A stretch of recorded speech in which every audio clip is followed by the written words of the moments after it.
আসসালামু আলাইকুম, সবাইকে স্বাগত জানিয়ে শুরু করছি আমার আজকের রেসিপি। আমি আজকে আপনাদেরকে তৈরি করে দেখাবো টকজাল মিষ্টি আমের আচার। এই আচারটা তৈরি করা খুবই সহজ আর খেতে ভীষণ মজার হয়। আশা করছি আমার আজকের রেসিপিটি আপনাদের কাছে ভালো লাগবে।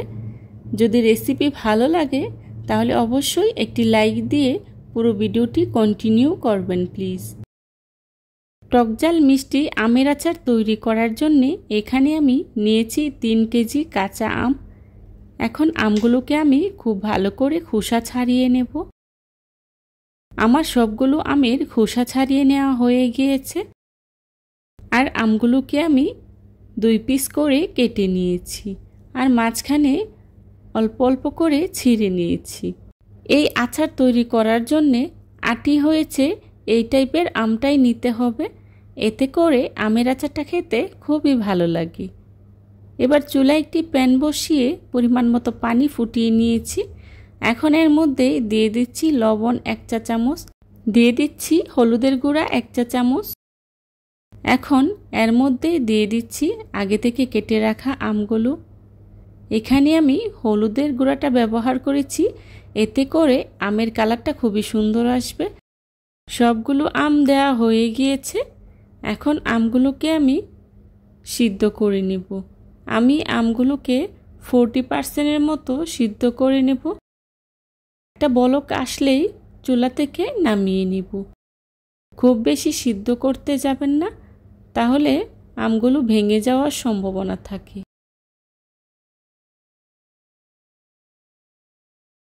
আমগুলো সিদ্ধ করা হয়ে গিয়েছে। এখন একটি স্ট্রেনারের সাহায্যে চুলা থেকে নামিয়ে নিচ্ছি। তারপর খুব ভালো করে পানিটা ঝরিয়ে নেব।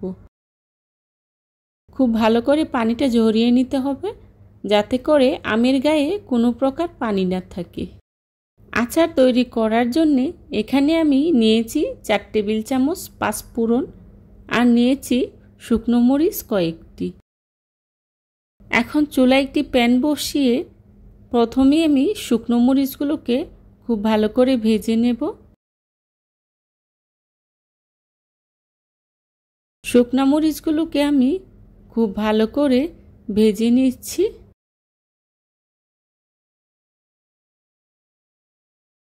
মরিচগুলো ভাজা হয়ে গিয়েছে, এখন চুলা থেকে নামিয়ে নেব। এবার একই প্যানে দিয়ে দিচ্ছি পাঁচফোড়নগুলোকে আমি খুব ভালো করে ভেজে নেব। চুলার আঁচটা মিডিয়াম টু লো হিটে রেখে পাঁচফোড়নগুলোকে আমি খুব ভালো করে ভেজে নেব।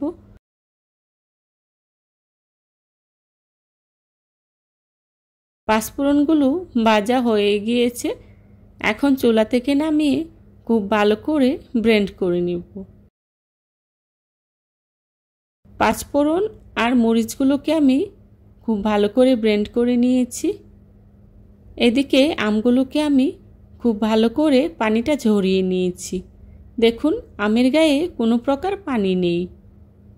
এবার চুলায় একটি প্যান বসিয়ে দিয়ে দিচ্ছি সরিষার তেল 1/3 কাপ। তেলটা হালকা গরম হয়ে আসলেই এর মধ্যে দিয়ে দিচ্ছি রসুন বাটা 1/3 কাপ। রসুনগুলোকে আমি পুরোপুরি গুঁড়ো করিনি, অর্ধেক গুঁড়ো করেছি, মানে পুরোপুরি ব্লেন্ড করিনি।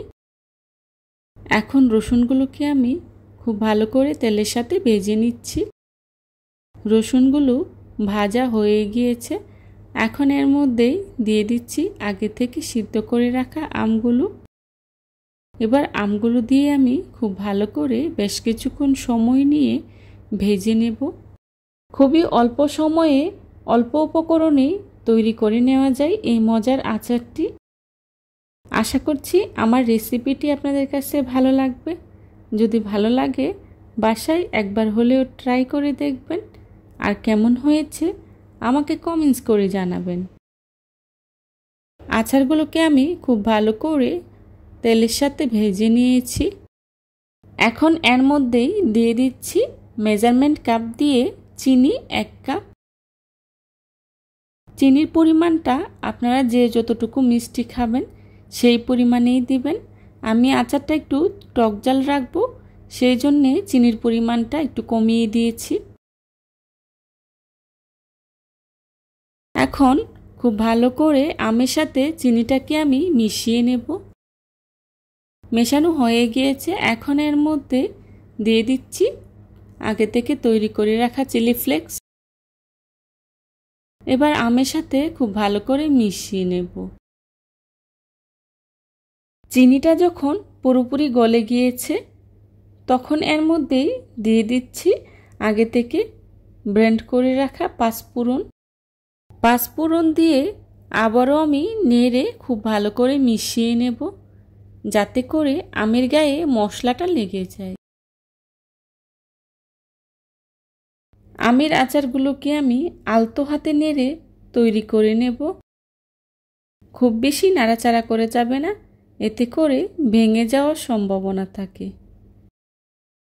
এবার এর মধ্যেই দিয়ে দিচ্ছি কাসুন্দি 2 টেবিল চামচ।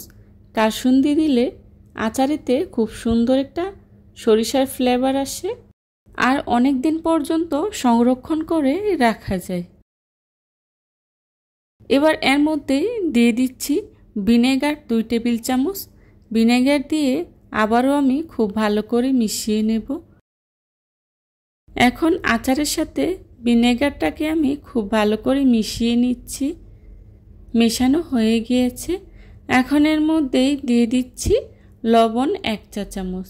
লবণ দিয়ে আবারও আমি খুব ভালো করে নেড়ে চেড়ে মিশিয়ে নেব। এখানে আমি মশলাগুলোকে ধাপে ধাপে ব্যবহার করেছি, এতে করে আচারের সাথে মশলাগুলো খুব ভালো করে লেগে যাবে। চেষ্টা করেছি খুবই সহজভাবে আজকের এই রেসিপিটি আপনাদের সাথে শেয়ার করার জন্যে। আশা করছি আমার আজকের এই রেসিপিটি আপনাদের কাছে খুবই ভালো লাগবে। যদি ভালো লাগে তাহলে অবশ্যই লাইক, কমেন্ট, শেয়ার এবং সাবস্ক্রাইব করে পাশে থাকা বেল আইকনটি অন করে দিবেন, যাতে করে আমি ভিডিও ছাড়ার সাথে সাথেই আপনাদের কাছে নোটিফিকেশন পৌঁছে যায়। আপনাদের একটি লাইক এবং একটি কমেন্টস আমাকে নতুন নতুন কন্টেন্ট তৈরি করতে অনেক উৎসাহ যোগায়। তৈরি হয়ে গেল মজাদার টকঝাল মিষ্টি আমের আচার। দেখুন দেখতে কতটা লোভনীয় হয়েছে, খেতেও কিন্তু খুবই মজার হয়েছিল। আমি একটি সার্ভিং ডিশে সার্ভ করে নিয়েছি। যারা এতক্ষণ ধৈর্য সহকারে আমার ভিডিওটি দেখেছেন তাদেরকে জানাই অসংখ্য ধন্যবাদ। এ ধরনের সব ঘরোয়া এবং মজার মজার রেসিপি পেতে আমার চ্যানেলটি ভিজিট করে আসবেন প্লিজ।